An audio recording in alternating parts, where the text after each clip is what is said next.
Curly Sue, and if this is the first time you're coming to my channel, welcome to Curly Sue's Kitchen. Now while you're here, please subscribe to my channel, hit the red button and turn on the notification bell so you'll be alerted every time I post a new video every Wednesday at 7:30 p.m. UK time. Today we are making butternut squash soup, and here is the butternut squash. Now I'm sure in different parts of the world it has different names, so I'm not sure what they are called in other countries. So if you call this a different name, please comment in the comment section below and let me know what do you call this vegetable in your part of the world. That would be really fun to know. And also put the little flag for your country as well, so we know what part of the world you're from and we can learn the different names for this same vegetable. So now I'm going to show you the rest of the ingredients that we're going to include in our butternut squash soup, which we're going to make first, followed by our homemade fresh bread rolls. All the ingredients and the measurements are in the description below, but I'll just go through them at first for you. So red onion, 2 of these we're going to use for our soup. Fresh sage, smells so nice, and we're going to need 16 fresh leaves. You just pluck off 16 of these. A couple of sprigs of rosemary, smells so nice. It's always nice when you use fresh ingredients. 4 cloves of garlic, so I'm going to take 4 out of there. 2 spring onions, or some people call these scallions. I call them scallion actually, but 2 of these, and also 2 carrots, just medium size like this, and 2 sticks of celery, obviously 1 butternut squash, some olive oil, some good olive oil, and 2 liters of vegetable stock, which you can use a stock cube and add it to water, or you can just make your own vegetable stock, which is obviously much nicer and better to use. And also we're going to be using a Scotch bonnet pepper. Now this is not going to be a fire in your mouth soup, because with the Scotch bonnet pepper, providing you don't open it, you get lovely flavor but no peppery taste whatsoever. So we are going to use one of these, but I'm going to show you how to use it without it opening, so you get really lovely flavor as well. So those are all the main ingredients that we're going to put into our soup. We're also going to put a little bit of seasonal, which is a Caribbean all-purpose seasoning, into it as well. And I think, yeah, that's all our ingredients. So let's get on with the method.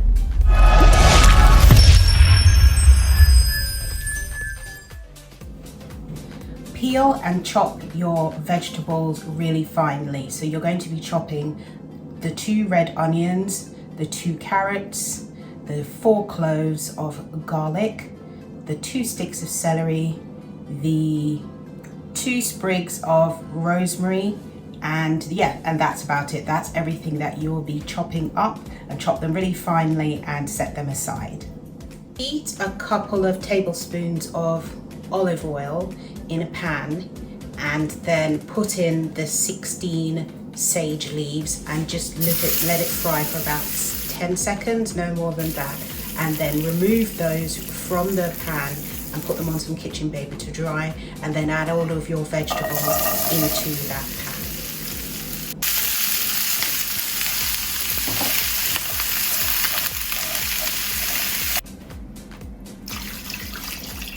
That's the 2 liters of stock, 1 to 2 teaspoons of seasoned oil, all-purpose seasoning, Caribbean one, and then we're going to gently put our Scotch bonnet pepper on top, and then we're going to cover that and leave it to cook for 30 minutes.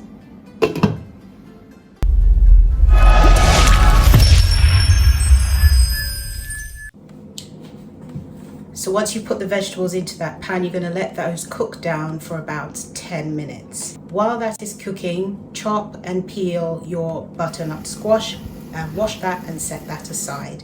Because once the vegetables are cooked, you're going to add that to the vegetable mixture. Once the butternut squash is cooked and it's soft, take out the Scotch bonnet pepper. Now that's really important that you take it out at this point, because now you're going to put in a stick blender and whisk the whole thing, and you don't want to have the Scotch bonnet pepper in there because then the seeds will come out and that's when it's going to be peppery. But if you take it out before, it won't be peppery, it will just have the nice flavor. So then you whisk that around and then it's more or less ready. So once that's done, taste it and make sure it's flavorsome enough. You can add some salt and pepper as well.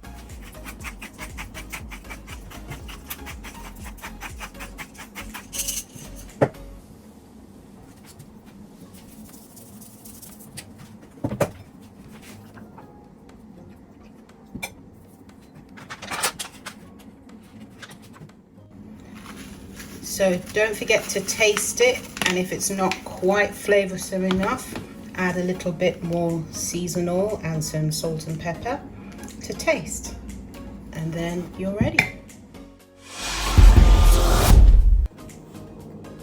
Now we're going to make our fresh homemade bread rolls. So for this recipe, we're going to be using self-raising flour. So I've got some here. Try and find the unbleached one. I know it's not always handy, or you can't always find it, but if you can use unbleached self-raising flour, that's really good to start with. Then we're going to be using spelt flour, a cup of spelt flour. Spelt flour is really good, it's high in fiber and so forth as well.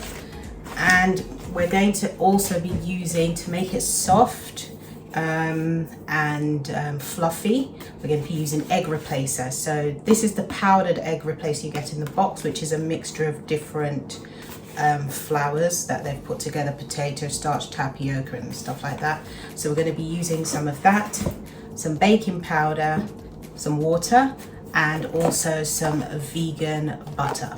So right, let's get on with making our fresh homemade bread rolls. First of all, preheat your oven to 320 degrees Celsius, which is about 170, 180 degrees Fahrenheit, or gas mark 3 or 4, depending on your oven. It's only going to bake for about 20 to 25 minutes, so it won't be in the oven very long. So this is a really quick recipe that you can make. If you're having a dinner party, you can actually make this at the last minute just before guests arrive, because that smell of homemade bread wafting through the house always smells really inviting.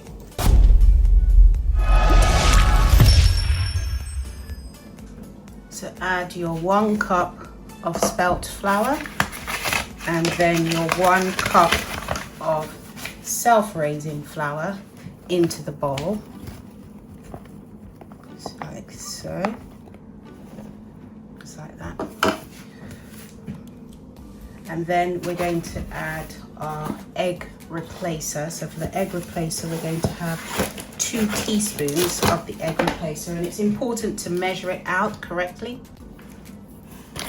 So I have the measuring spoon, and make sure you level it off. So that's 1, 2.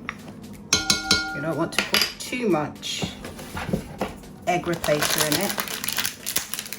So that's egg replacer, and then we're also now going to put in our baking powder. We only need half a teaspoon for that. So let's get half a teaspoon. There we go, half a teaspoon. And then it's always good to kind of give it a stir so all of the ingredients get to all of the parts of the mixture, so it mixes in well. So you don't want to just have baking powder on one part of the mixture, you want it to go all the way through. So give it a little mix like this.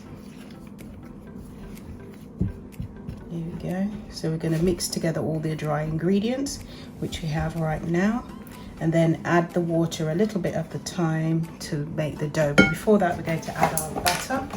Add the butter, and how I usually do it is take a teaspoon of butter like this, and then you just use another teaspoon, kind of chop it into little pieces to distribute throughout the dough. So we're going to be using 3 teaspoons of butter, vegan butter altogether. if you're not a vegan and you just want to follow this recipe and you don't have vegan butter, it will work fine with regular butter. Obviously this is a vegan YouTube channel, so I'm using vegan butter. And the third one, like this. It's really easy to do. And that's it. So stir that through. What you want to do is get that into little pieces throughout. So if there's any big pieces, you just mash them out.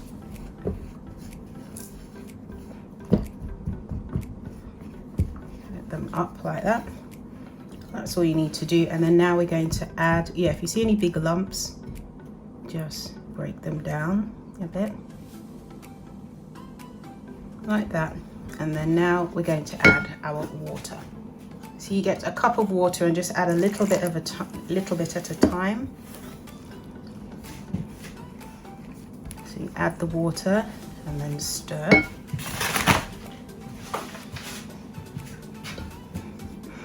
So it's still dry, so you add a little bit more water and stir. Forgot to add the salt, so let's quickly just shake in the salt. You should add that with the dry ingredients, but we're just sneaking it in now. And then water again, so you want to make a nice dough. As you can see, it's pulling away from the sides and coming into form one piece like this. Really good. See, these are so quick and easy to make. Simple. So you can make these ahead of time. You can freeze them as well. Right, just going to move the dough from here. And now I'm going to use my hands. So then all you're going to do is knead this a bit until it's smooth, because then next we're going to just put it on our baking tray and pop it in the oven. So this can make 6 small ones or 4 larger ones. Today we're going to go for the 6 smaller ones. Nah, we're going to go for the 4 larger ones. So once the dough is smooth,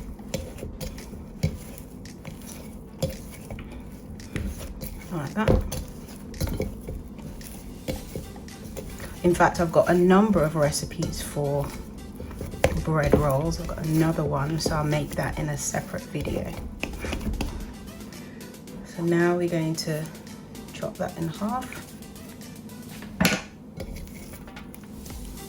And then put those in half again. So now we have 4 that we're going to roll and put on our baking tray. Here is our baking tray lined with greaseproof paper. Just put some flour on your hands and dust.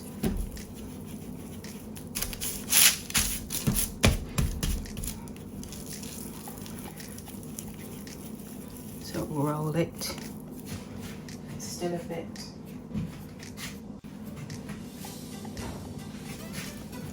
So you just roll it until it's smooth.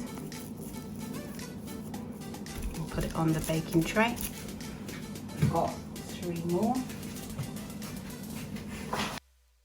Pop those in the oven for 20 to 25 minutes, and then they're going to be ready to serve with our soup. So our bread rolls are ready. You can see they're baked all the way through and they're quite soft. So now we're going to serve it with our soup. So we just sprinkle a few coriander leaves on top of the soup to garnish.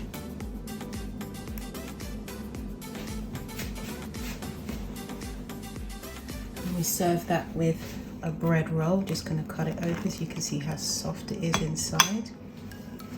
Just going to add some butter while it's still warm so it will melt into. Oh, that's lovely. Just spread it on.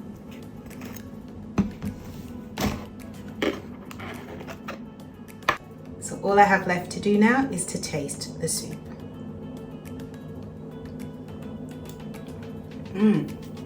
It's really nice, and the coriander on top gives it a nice flavour. If you need a little extra salt, you can put a little extra salt on it. And here are our bread rolls. Soft, fluffy.